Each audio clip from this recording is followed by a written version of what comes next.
Mas eu prometi, e voltamos aqui para a questão número 1, como devo planejar os meus reinvestimentos? Eu vou ser aqui franco, objetivo e direto.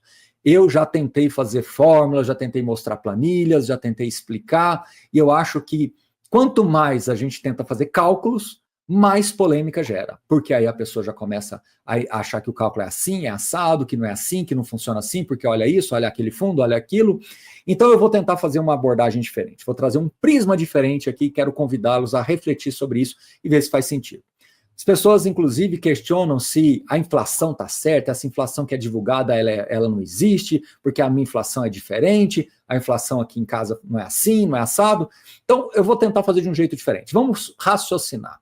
Ao longo de uma vida, se você chegou a ter uma carteira de investimentos previdenciários, significa dizer que você acumulou patrimônio. Significa dizer que você foi uma pessoa equilibrada, ponderada, superavitária, ou seja, você conseguiu fazer sobrar dinheiro e você ficou reinvestindo, por isso que você formou uma carteira. Então, ao longo da sua vida de acumulação, você foi uma pessoa equilibrada, você foi ponderada e você conseguiu reinvestir.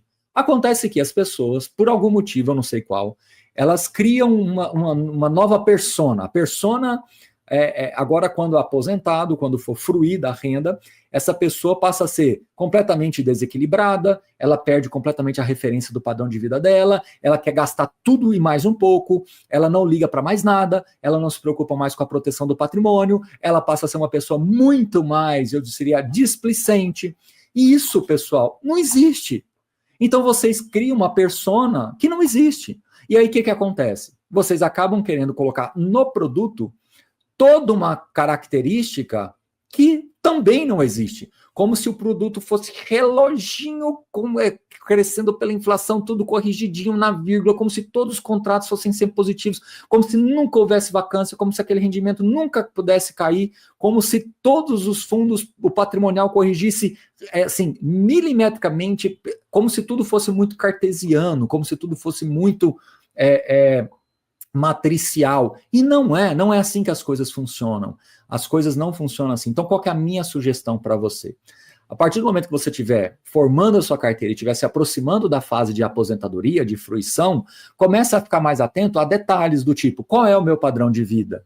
Quais são os itens que representam os meus custos fixos e o quanto eu quero destinar para aquilo que é mais variável, para eu ter um pouco mais de flexibilidade, que seja com uma viagem, que seja para presentear pessoas que eu gosto, que seja para fazer uma troca recorrente de carro, porque você gosta ou não de carro, porque você gosta ou não de moto, porque você gosta ou não de outros hobbies que eventualmente possa fazer parte da sua vida. E aí o que você deveria fazer, na minha opinião? Equacionar todas as suas receitas, e aí inclui fundos imobiliários, ações que você vai ter, FIAGROS, FIINFRAS, Tesouro Direto, enfim, o seu salário mesmo de aposentado, INSS ou aposentadoria privada, e equacionar tudo isso num pacote em que você vai entender que o que vai continuar a gerar, vamos falar assim, uma sucessão patrimonial mais segura é você continuar mantendo a vida como você sempre teve, antenado à sua proteção patrimonial, entendendo que os produtos financeiros, tanto imobiliários quanto de ações, tudo tem uma certa volatilidade, por mais harmônico que seja a previsibilidade de uma carteira de fundos, de fundos de investimento como um todo, né? FIINFRA, FIAGRO, fundo imobiliário, próprios dividendos das ações, você pode ter algumas questões que fogem um pouquinho ali do seu controle quando você coloca num acompanhamento muito, muito rigoroso. Então, na minha opinião, trabalhe sempre observando o seu padrão de vida, observando se você continua sendo superavitário, continua tendo capacidade daquela carteira sua gerar rendimentos para pagar suas despesas e ainda continuar sobrando. Então, faça isso de uma maneira mais leve, menos milimetricamente planejada, né? Telegrafada. A carteira tem que telegraficamente, então eu tenho que encontrar exatamente esse número porque eu pesquisei no fundo tal, no tal e exato. Pessoal, a minha opinião, assim, eu vou falar repetidamente isso, tá?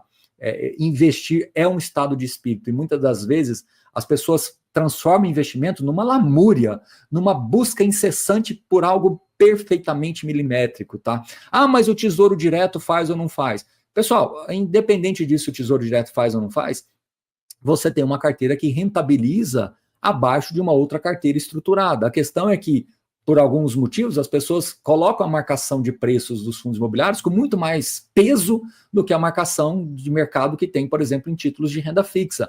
E aí desvirtua ainda mais o produto, desvirtua ainda mais a capacidade daquele ativo de realmente te proteger ao longo dos ciclos, tá? Então, não é por isso que eu falei, não vou trazer planilha, não vou falar valores, percentuais, eu só vou trazer aqui talvez uma mudança de percepção, né, que muitas das vezes eu vejo as pessoas se debatendo algo que não é telegráfico, assim, não é uma coisa que milimetricamente você vai chegar na 8ª casa decimal de quanto você deve ou não deve reinvestir.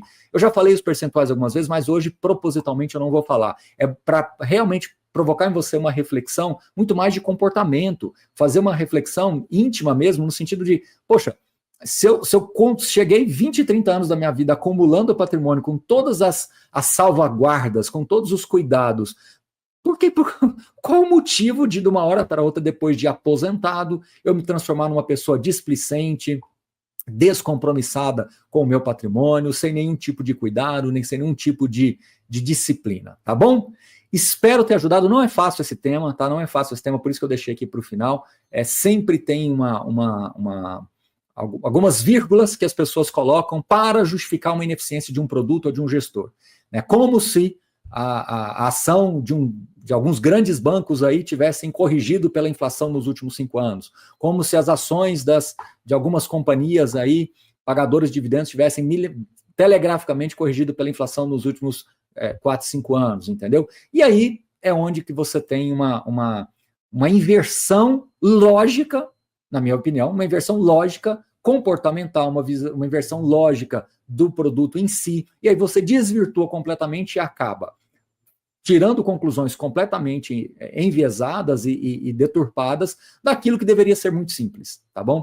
Aliás, a simplicidade, né, como diz a frase, se eu não estiver errado, a simplicidade é um dos mais altos graus de sofisticação. Então, a simplicidade, ela é sofisticada. E muitas das vezes vira uma planilhada, um monte de planilha, um monte de cálculo, um monte de, sabe, coisas que são tão difíceis e seria tão mais fácil de serem previstas, e seria tão mais fácil se você observasse mais o seu comportamento, o seu padrão de vida, a sua inflação, a sua capacidade de continuar reinvestindo mesmo depois de aposentado, a sua capacidade de ter montado uma carteira plural do ponto de vista de geração de receitas.